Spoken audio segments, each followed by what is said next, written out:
কোন ছাদে কে একলা হলো, জ্বর গায়ে জল কি অন্যায়। মেঘ পাঠালো খেতাব তাদের, ঝড়কে যারা দিব্যি দেয়। বৃষ্টির এক এক ফোঁটায় জড়িয়ে থাকে এক একটা আবেগ। ছোটবেলায় যে বৃষ্টি জ্বর আনত, এখন সেই বৃষ্টি স্মৃতি বয়ে আনে। হেমন্তে এই ঝমঝমানো শীত কি তবে বর্ষাতীর? যার তাকানোয় আটকে ঋতু, নাক ছাবিতে সময় স্থির। বৃষ্টির প্রত্যেকটা ফোঁটা যেন মনে করিয়ে দেয় আমি আছি, আমি থাকবো। সেই জন্যই হয়তো আমরা স্মৃতি ছাড়তে পারি না, বৃষ্টিকে এড়িয়ে যেতে পারি না। কোনো এক বৃষ্টির দিন স্মৃতি হয়ে আমাদের বারবার ওই একটা দিনকেই মনে করায়। শুনতে থাকুন আজকের গল্প, বৈশালী বিশ্বাসের কলমে, তোমার প্রিয় ঋতু বর্ষা তাই।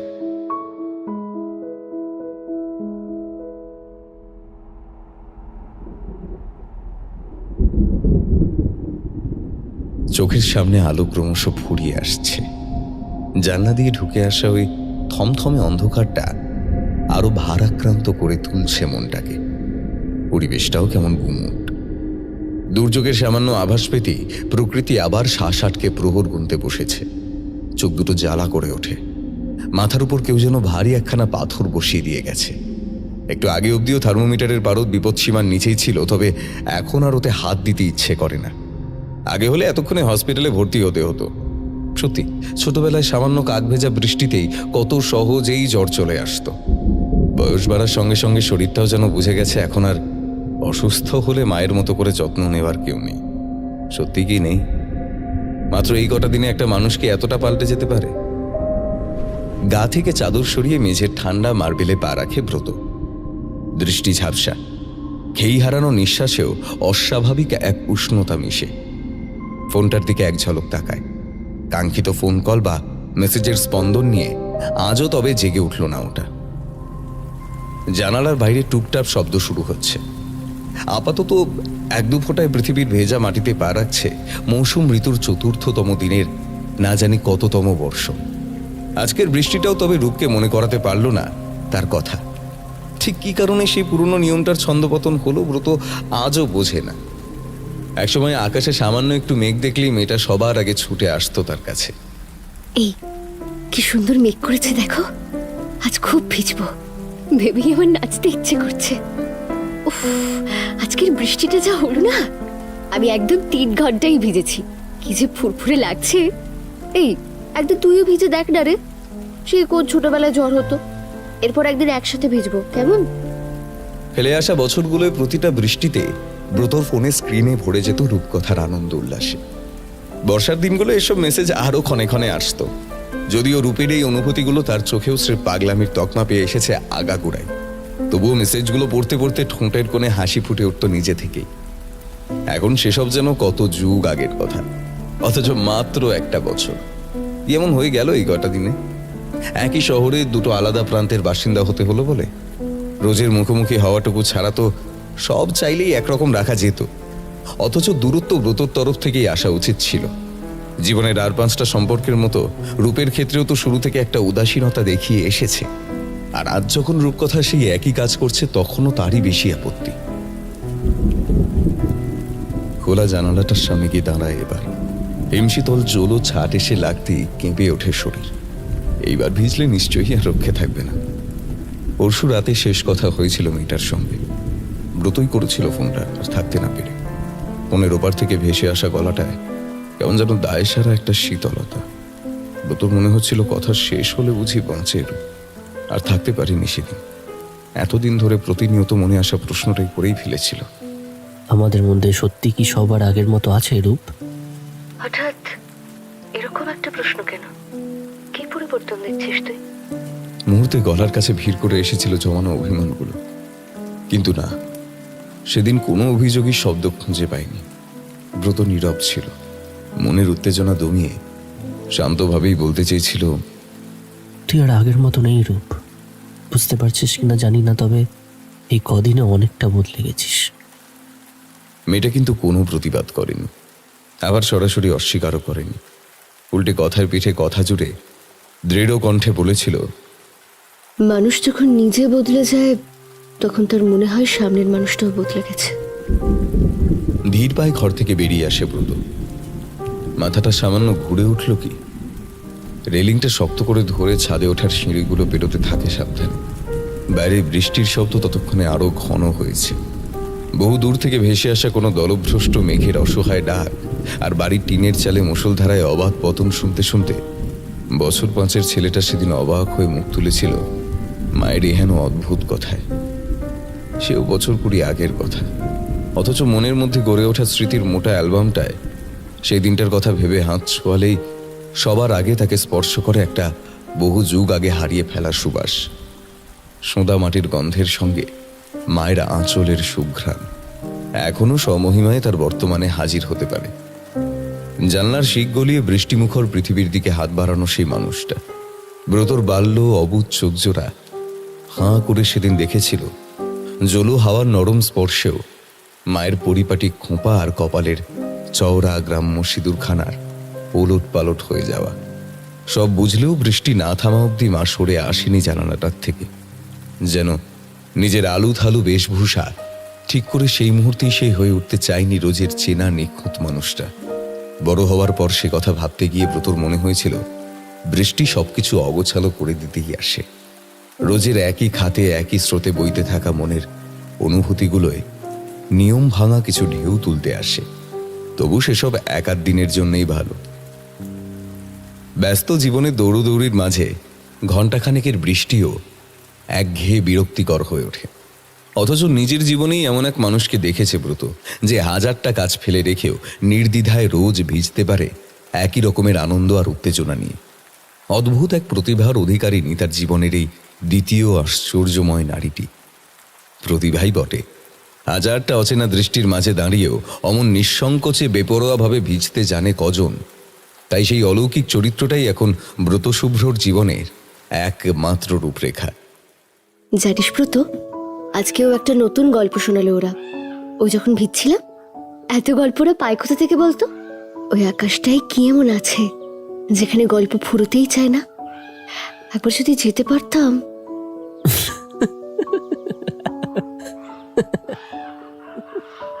এই, তুই আবার হাসছিস? এই জন্যই বলি, বিশ্বাস যখন হয় না তখন একবার ভিজে দেখ না আমার সঙ্গে। এমনি শুনলে মনে হয় কিছুই না, নর্মাল বৃষ্টির শব্দ যেমন হয় সেরকমই। কিন্তু মন একদম শান্ত করে গভীর ভালোবাসা নিয়ে যখন ভিজবি, দেখবি কি সুন্দর সুন্দর গল্প বলে ওই সাধারণ মনে হওয়া জলকণাগুলো। কিন্তু তুই তো আমার কথা শুনবিই না। দেখ কেমন করে হেসে যাচ্ছিস তখন থেকে। পাগল মনে হচ্ছে আমাকে না? আচ্ছা বেশ, তোকে ভিজতেই হবে না। আজকের গল্পটাই শুনতে হলে, সত্যি বলছি এরকম গল্প আর পাবি না। এই না না, এর বেশি নিতে পারবো না আজকে। ঘড়িটা দেখ, স্কুল ছুটি হয়েছে সেই কখন। বাড়ি ফিরতে হবে তো নাকি? সে কখন থেকে এই ভেজে কাপড়ে বসে আছিস। এরপর কিন্তু জ্বর আসবে। পালাতে চাইছিস তো? যা যা, একদিন দেখবি তুই নিজেই এই গল্পগুলো শুনতে আসবি আমার কাছে।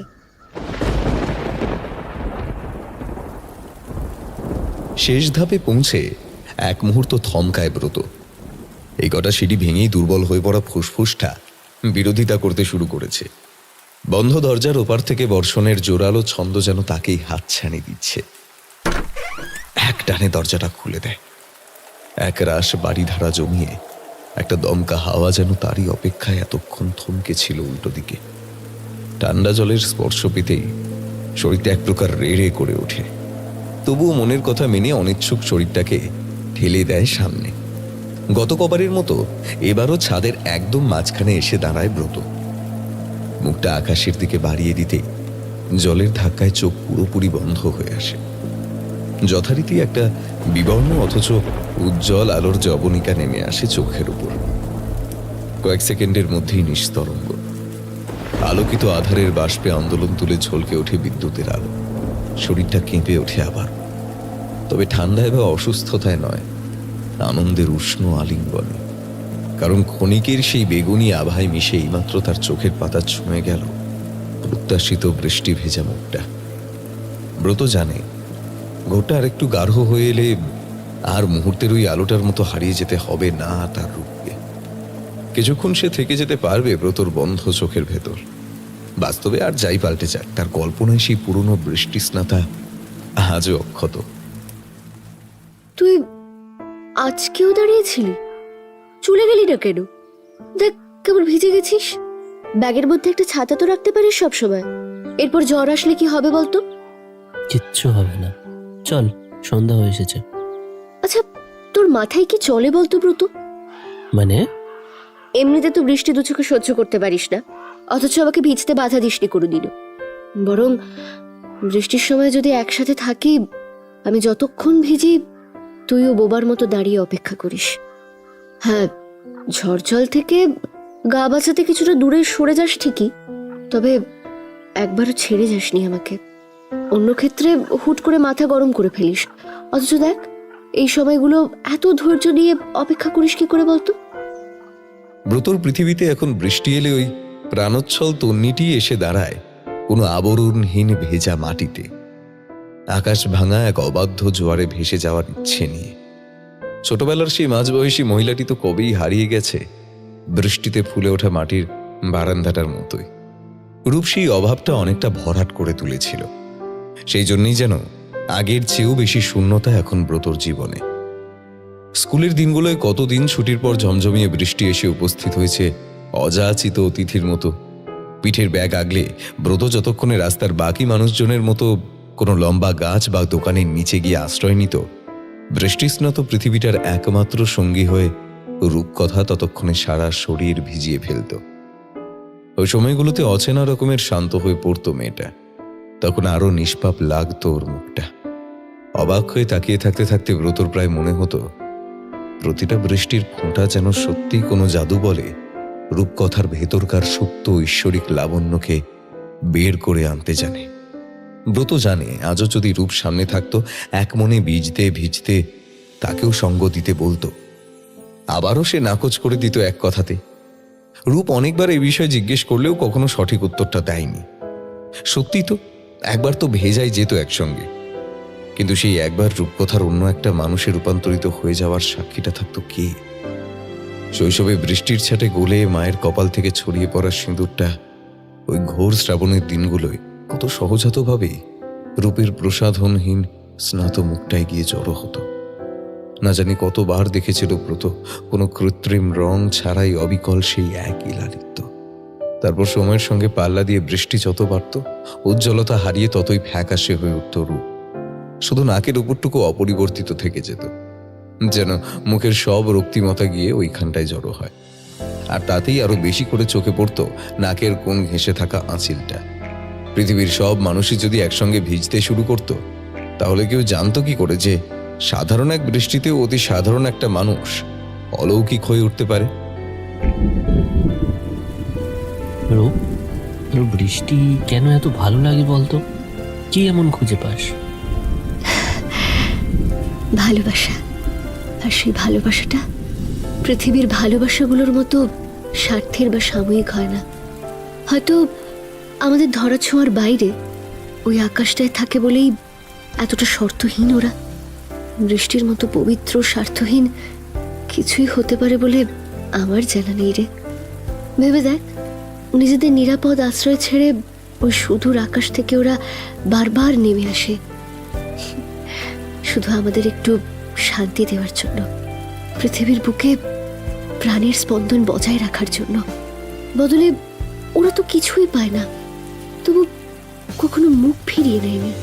প্রাণ সৃষ্টির প্রথম দিন থেকেই এই নিঃস্বার্থ বলিদান দিয়ে চলেছে একইভাবে। কই, আজ এত যুগ হয়ে গেল, সবাই বাড়ার সঙ্গে তো কমলো না ওদের ভালোবাসাটা। বরং ওই বিবর্ণ জলবিন্দুগুলোর ভেতরকার প্রাণ শক্তিটুকুকে যদি কেউ চিনতে পারে না, তাহলে তাহলে ওদের প্রাণবদ্ধ ভালোবাসার শান্তিতে ভরে যাবে তার জীবন।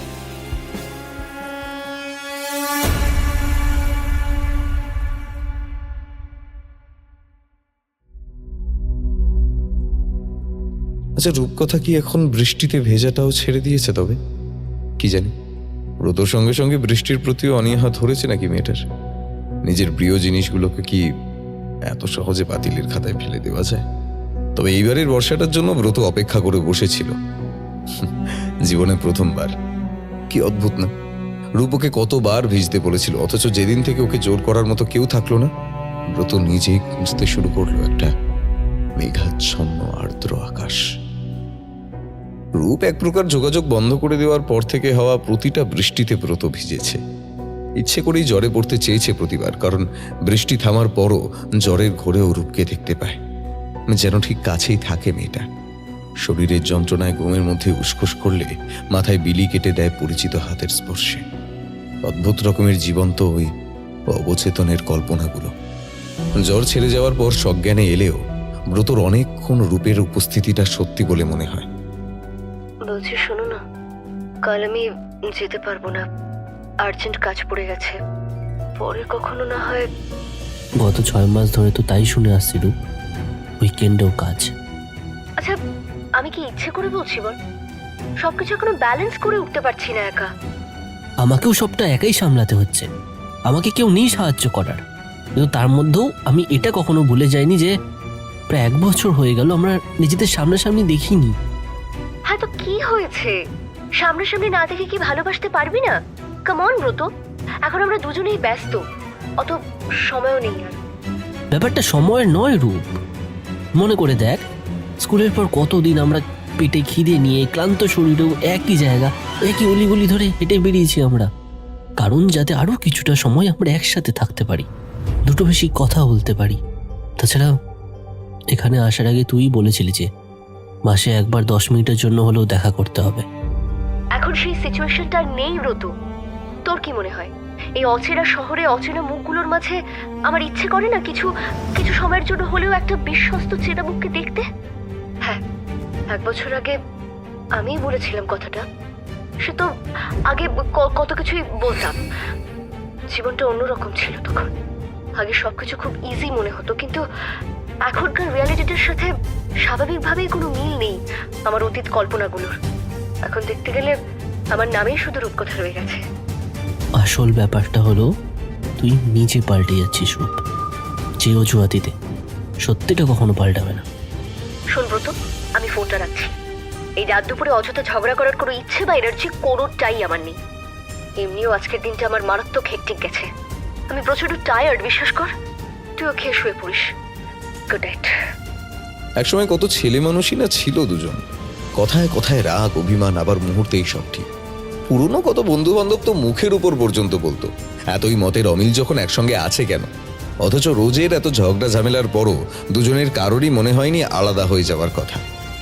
সত্যি একসময় কত সহজেই কোনো অতিরিক্ত চেষ্টা ছাড়াই একদম তরতাজা রাখা যেত সম্পর্কটাকে। আজ কতগুলো দিন হয়ে গেল ওরা আর সেই পাগলামিগুলো করে না। ঝগড়া না হওয়াটা ভালো, তবে আজকাল ব্রতর মনে হয় ওই ছোট বড় কথা কাটাকাটিগুলোই বাঁচিয়ে রেখেছিল সম্পর্কটা। কতদিন হয়ে গেল বাঁধা ধরার সময়ের থেকে 2 মিনিট একটু সরিয়ে রাখা হয়নি একে অপরের মন খারাপগুলোর জন্য। প্রয়োজনীয় কথাটুকুর বাড়াবাড়ি তো এখনো হয় কত অপেক্ষা করা। ব্রত বোঝে না অভাবটা সত্যি সময়ের নাকি ইচ্ছের।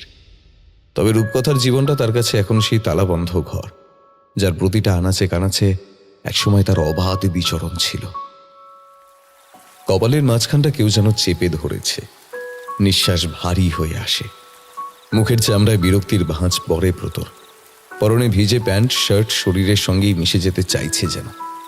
তারপর শত চেষ্টা করে কল্পনাতেও আর খুঁজে পাওয়া যাবে না ওকে।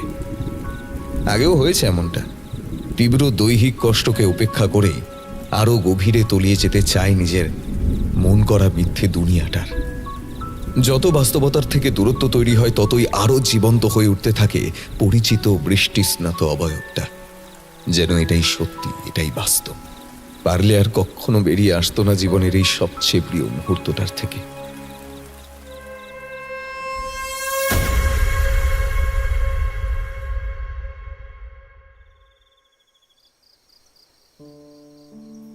তোমাদের ব্যাপারটা কি বলো তো দি? আর কতদিন চলবে এসব? আজকে তো একটা ভালো রকম কিছু ঘটে যেতে পারতো। দেখো না, এখনো অবধি জ্ঞান ফেরেনি।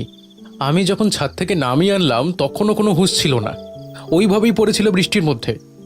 সহ্য করতে পারে না যখন শুধু শুধু ভিজতে যায় কেন? এদিকে তুমিও তো কম না, বৃষ্টি থামতে না থামতেই আমাকে ফোন করে খোঁজ নাও। আরে ডিরেক্ট দাদাকে ফোন করো না কেন? এক মাসে যতবার ইচ্ছে করে জ্বর বাঁধিয়েছে তুমি তো ছুটে ছুটে এসেছো, অথচ ওকে ওকে জানতে দাও না। মানে এত লুকোচুরির কি আছে বলতে পারো আমাকে? যদিও ব্রতদার জ্ঞান ফেরার পরও অনেক কিছু মনে থাকে, তুমি নিষেধ করে যাও বলে আমাকে মিথ্যে বলতে হয় যে জ্বরের মধ্যে তোমাকে হ্যালুসিনেট করে, কিন্তু আজকে সেটা আমি একদমই করতে পারবো না। হ্যাঁ, আগেই বলে দিচ্ছি, যতক্ষণ না দাদা উঠছে তুমি এক পাও নড়বে না এখান থেকে। আজকের রাতটা না হয় তুমি এখানেই থাকো, কেমন? আর যদি একবারও আমাকে পাত্তা না দিয়ে ওর জ্ঞান ফেরার পরে চলে যাও না, তাহলে সরি টু সে আমাকে অন্য কোথাও থাকার ব্যবস্থা করতে হবে। আমি আর কোনো ঝামেলায় জড়াতে চাইছি না। তুই এতদিন অনেক কিছু সহ্য করেছিস দীপ, তার জন্য সরি বা থ্যাংক ইউ দুটোই কম পড়ে, কিন্তু এবারই শেষ। আমি তোকে কথা দিচ্ছি, এবার সব ঠিক করে দেবো। প্লিজ তুই আর রাগ করে থাকিস না ভাই। দেখো, রূপকথা দিয়ে আমি রাগ করিনি। এনিওয়েজ, তুমি থাকো দাদার কাছে, আমি ওষুধগুলো নিয়ে আসি। কোনো দরকার হলে আমাকে ফোন করবে। হ্যাঁ, কথাগুলো যতক্ষণ টুকরো টুকরো হয়ে কানে আসছিল, ব্রত একদমই নিশ্চিত ছিল পুরো কথোপকথনটাই তার কল্পনা। গভীর দীর্ঘ ঘুম থেকে পুরোপুরি জেগে ওঠার আগে এই তন্দ্রা ভাবটা কিছুক্ষণের জন্য স্থায়ী হয়, না সজ্ঞানে আর নাই বা পুরোপুরি অবচেতনে। মাঝামাঝি কোথাও যেন থেকে একটা ভেসে আসে। তবে হ্যাঁ, কল্পনা প্রবণতা মারাত্মক সক্রিয় হয়ে ওঠে এই সময়। মনের কাঙ্ক্ষিত ইচ্ছেরা অবলীলায় ধরা দিয়ে যায় চোখের সামনে, দীর্ঘকাল ধরে পরিচিত এই মুহূর্তটার সঙ্গে। মারা যাওয়ার পর প্রথম প্রথম মা আসতো এই সময়টায়। এখন রূপকে দেখতে পায়, বিশেষ করে জ্বর থেকে সেরে ওঠার আগে। তবে আজ সেই চেনা মুখটা খুঁজে পায় না। বন্ধ চোখের উপর শুধুই একটা কালো পর্দা। পরিবর্তে এতক্ষণ কানে আসছিল প্রত্যাশিত মানুষটার গলা। এমনটা তো আগে হয়নি কখনো। কথোপকথন থেমে গিয়ে চারপাশটা একেবারে শব্দহীন হয়ে পড়তে ব্রতর সন্দেহ হয়। চোখ বুঝেও সে অনুভব করে তার পাশে এসে কেউ বসেছে। কল্পনায় যদি হবে, তাহলে এতক্ষণ দীপাঞ্জনের গলা শোনা যাচ্ছিল কেন?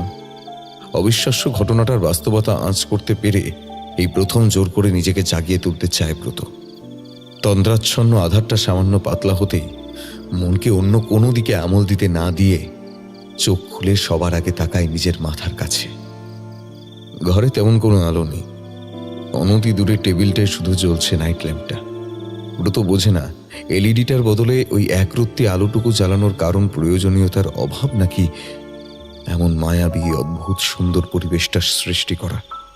সত্যি আগে কখনো নিজের ঘরটাকেই এত সুন্দর লাগেনি ব্রতর। স্বপ্ন যেন জীবনের সবচেয়ে সুন্দর স্বপ্নটা এসে পৌঁছেছে, অথচ এখানে ঘুম ভাঙার কোনো ভয় নেই, সবটা হারিয়ে ফেলার কোনো সম্ভাবনা নেই। এই প্রথম সত্যিকারের বাস্তবটাকেই কল্পনা মনে হয়। মুখ ঘুরিয়ে বসে থাকলেও এক হাতে শক্ত করে ব্রতর কবজির কাজটা ধরে রেখেছিল রূপকথা। নিষ্প্রাণ খাটটায় সামান্য আন্দোলন হতে এবার মুখ ফেরায়। ব্রত নিজেই কোনো রকমে উঠে বসেছে। ততক্ষণে কপালের ভেজা কাপড়টা খসে পড়ে কোলের উপর। অর্থপূর্ণ উজ্জ্বল এক দৃষ্টি নিয়ে সে তাকায় রূপের দিকে। তাকে উঠে বসতে দেখে রূপকথার মুখে স্বস্তি আর চাপা উত্তেজনা অভিব্যক্তি একসঙ্গে ফুটে উঠেছিল। তবে ব্রতুর চোখের দিকে তাকাতেই সে থমকে যায়। ঘরের কোমল আলোয় অতি পরিচিত চোখ জোড়ার সম্পূর্ণ ভিন্ন ভাষার চাহনি তাকে বিস্মিত করে তোলে। এক ঝাঁক অভিমান, অভিযোগ জমানো কান্নার সঙ্গে মিশে ব্রতর মণিজোড়ার সেই ঘন বাদামি সাগরে এই প্রথম রূপকথা দেখতে পায় ভয়। খুব মূল্যবান কিছুকে হারিয়ে ফেলার সামান্যতম আঁচ পেলেই সবার আগে যেই ভয়টা উঠে আসে মানুষের মন থেকে, এক দৃষ্টে তারই দিকে তাকিয়ে থাকতে থাকতে রূপকথার মুখের অনুভূতিহীন ওই পড়াটা ব্রতর নজর এড়ায় না। আর সেটাই যেন তার কপালে আরো বেশি করে জড়ো করে দুশ্চিন্তার বিন্দু বিন্দু ঘাম। দুজনের মধ্যেকার এই অস্বস্তিকর নীরবতাটাকে সরাতেই বোধহয় রূপকথা প্রথম মুখ খুলে কিছু অপ্রয়োজনীয় কথা দিয়ে। উঠলি কেন? জ্বর তো আছে এখনো, জল খাবি একটু? তোদের পাশের ফ্ল্যাটের ডক্টর সেনকে ডেকে এনেছিল দীপ, ওষুধ দিয়ে গেছে। তবে খালি পেটে খাওয়া যাবে না, একটু কিছু খাওয়া বড়। দাঁড়া, আমি নিয়ে আসছি। চোখ সরিয়ে উঠতেই যাচ্ছিল সে, কানে আসে ব্রতর কঠিন কণ্ঠস্বর। প্রয়োজন নেই, আমি ঠিক আছি। তুই ফিরে যা হোস্টেলে, অনেক রাত হয়েছে, এরপর দেরি করলে গেট লাগিয়ে দেবে। ব্রতর দিকে চোখ ফেরায় রূপকথা। ঠান্ডা লেগে গলাটা এমন ভারী শোনালো কি? হয়তো না, কারণ ছেলেটার মুখের ভাবভঙ্গি এখন সম্পূর্ণ অন্য। কেমন যেন একটা অদম্য ক্ষোভ ফুটে উঠতে চাইছে ওর আচমকা থমথমে হয়ে পড়া মুখটায়। দীপাঞ্জন আমাকে এখানেই থাকতে বলেছে আজকে। দরকার নেই তো, কেউ বলেছে বলে সেটা কেন করবি যেটা তুই করতে যাস না নিজের মন থেকে? তাছাড়া আমার জন্য কেনই বা সময় নষ্ট করবি? আমি কি এমন? গলায় বিদ্রুপ আনতে চাইলেও যন্ত্রণাটাই বেশি করে ফুটে ওঠে।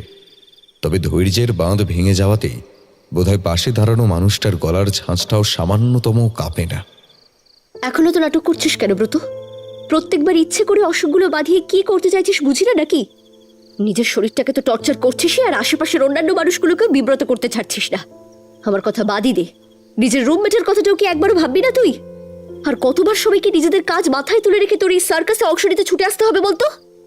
তো চলে যা না, তোদের কারুর থেকে কোনো রকম হেল্প চেয়েছি আমি? জানি তো সবার জীবনে একটা অপ্রয়োজনীয় মানুষ আমি, যে কারোর জন্য কোনো দিনই কিচ্ছু করেনি। তাকে নিয়ে ভাবার কি আছে? আমাকে ভুলে যাওয়া তো এমন কিছু কঠিন না, তাই না? কথাগুলো এক নিঃশ্বাসে বলে গেলেও একমাত্র ব্রতই জানে তার ভেতরটা কতটা দুমড়ে মুচড়ে যাচ্ছে। অভিমানও মনের উপচে পড়া যন্ত্রণার ভিড়ে মিশে যায়। সামনে দাঁড়ানো মানুষটার একটু আগে বলা কথাগুলোই এতদিনকার জমাট অনুভূতিগুলোকে গলিয়ে এক বাদ ভাঙা উষ্ণ বর্ষণের রূপ দিতে চাইছে। চোখ দুটো জলে ভারী হয়ে আসতেই মুখ নামিয়ে নেয় ব্রত। তবু তার বন্ধ চোখের পাতা থেকে ঝরে পড়া দুফোঁটা জলকণার হাঁটুর উপরের ভেজা কাপড়টার সঙ্গে মিশে যাওয়াটা নজর এড়ায় না রূপকথার। সারা ঘর জুড়ে পিনপতন এক নিস্তব্ধতা নেমে আসে। শুধু অবাক ভাবটা কাটিয়ে ব্রতর কাঁধে হাত রাখতেই এতক্ষণে নির্বাক কান্নার শব্দ খুঁজে পায়। তোর মনে যা চলছে প্লিজ খুলে বল রূপ। আমি জানি আমার মধ্যে অনেক ভুল ত্রুটি আছে, এতগুলো বছর তো মানিয়ে নিলি, তাহলে এখন কি হলো হঠাৎ করে? এভাবে সম্পর্কটা টিকবে না, বিশ্বাস কর। তুইও কি সেটাই চাস? রূপকথা নিষ্পলকে তাকিয়ে থাকে ব্রত শুভ্রর কান্নায় আশঙ্কায় ভিজে ওঠা মুখটার দিকে। এই অনুভূতিগুলো তার বড্ড চেনা। একসময় আয়নার সামনে দাঁড়ালে রোজই তাকে দেখতে হতো দু চোখের ওই অবর্ণনীয় অসহায়তা।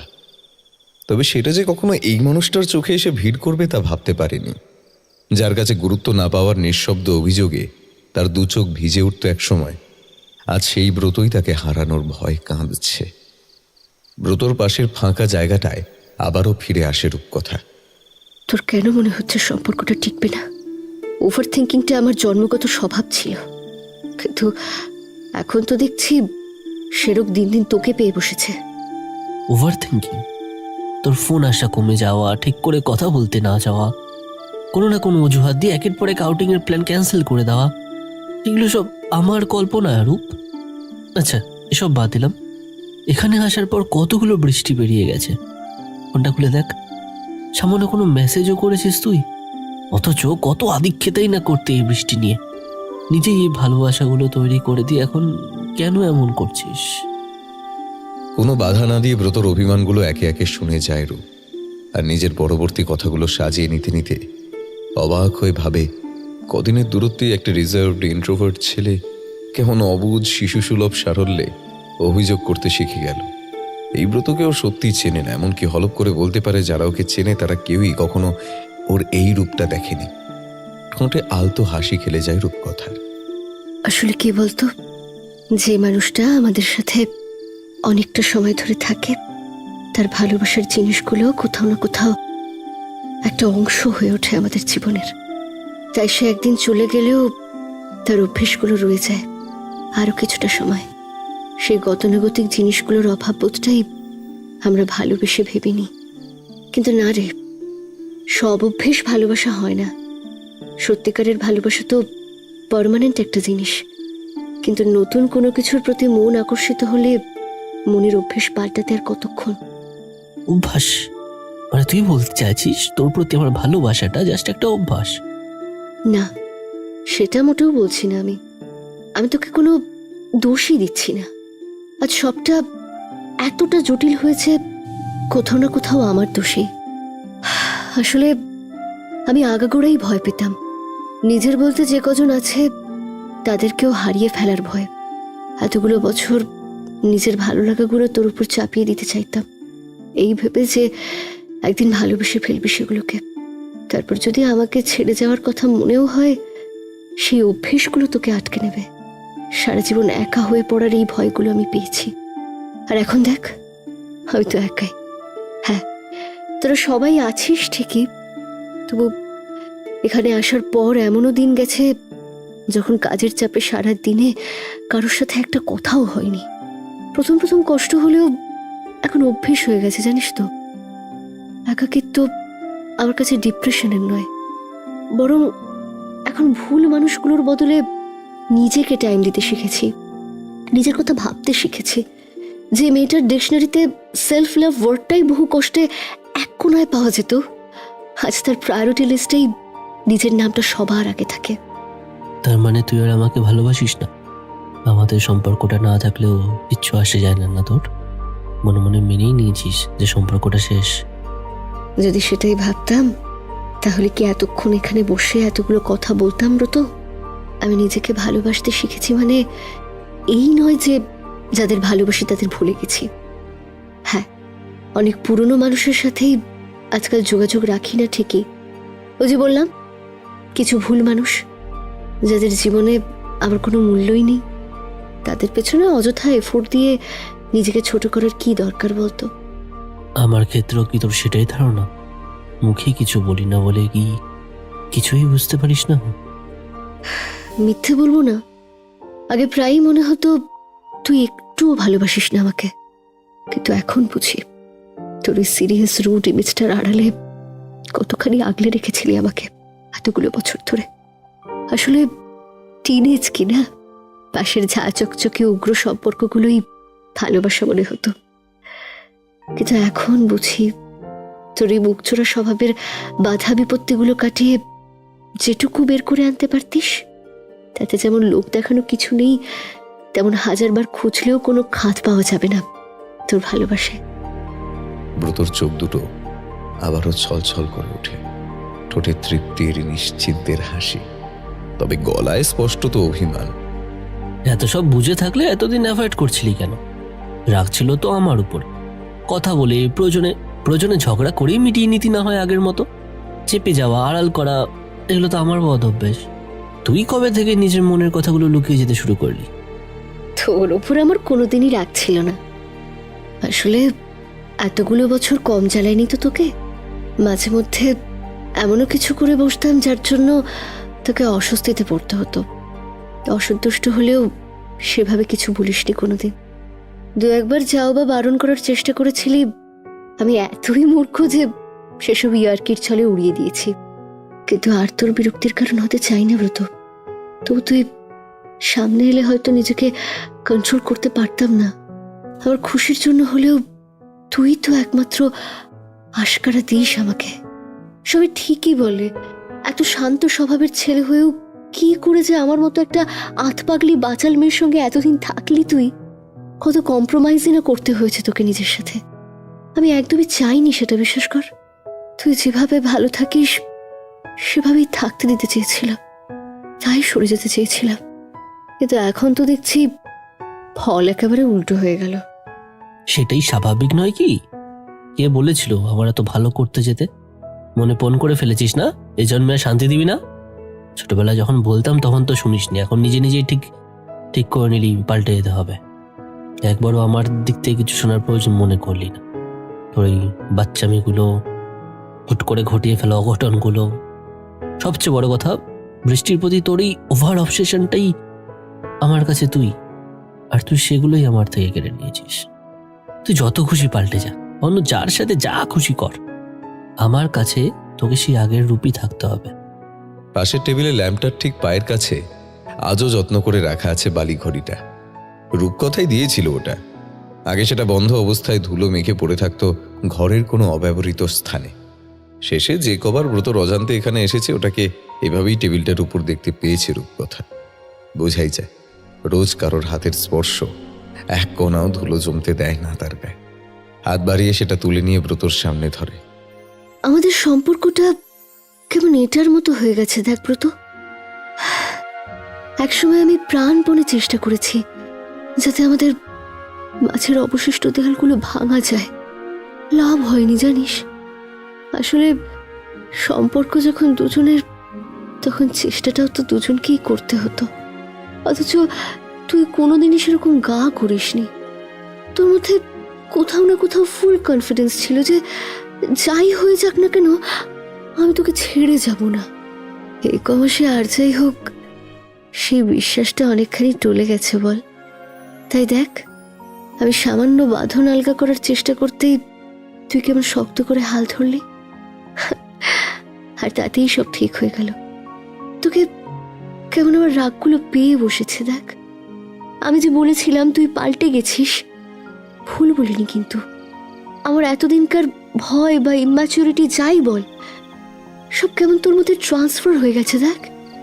এতটা সহজ ছিল জানলে অনেক আগেই আমি। বৃষ্টি নামে আবার। জানালার বাইরেটা দেখা না গেলেও টাপুর টুপুর শব্দ ভেসে আসে। ঈষৎ ভেজানো পাল্লা দুটোকে অবজ্ঞা করে একটা সিক্ত শীতল বাতাস ঢুকে আসে ঘরের ভেতর। পাক খেতে শুরু করে আলো আধারিতে বসে থাকা মানুষ দুটোকে ঘিরে। এতক্ষণে রূপকথাকে একটু মন দিয়ে দেখার সুযোগ পায় ব্রত। স্কুল জীবনের সেই অগোছালো মেয়েটা এখন অনেকটা পরিপাটি হয়েছে। তার চেহারায়, মুখের হাসিতে আগের চেয়েও বেশি আধিপত্য বসিয়েছে স্নিগ্ধতা, লাবণ্যতা। নিজের প্রতি যত্নশীল হলে কি মানুষ একটু বেশি সুন্দর হয়ে ওঠে? আচ্ছা রূপ, তুই বৃষ্টিতে ভেজাটা ছেড়ে দিসনি তো?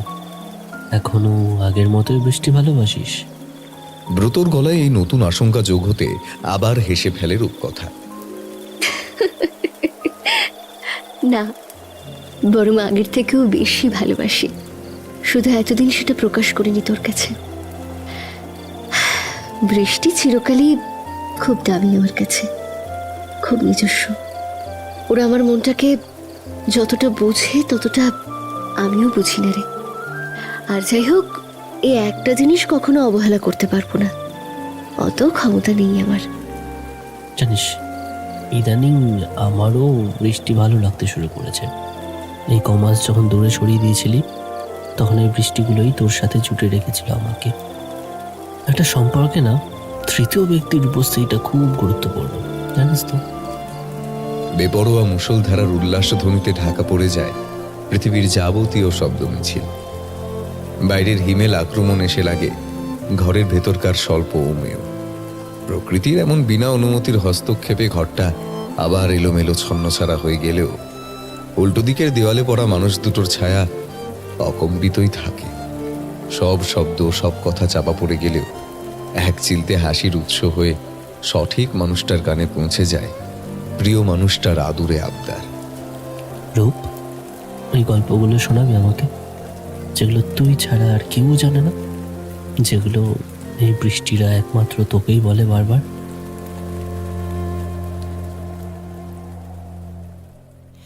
Maybe you only want what you can't have.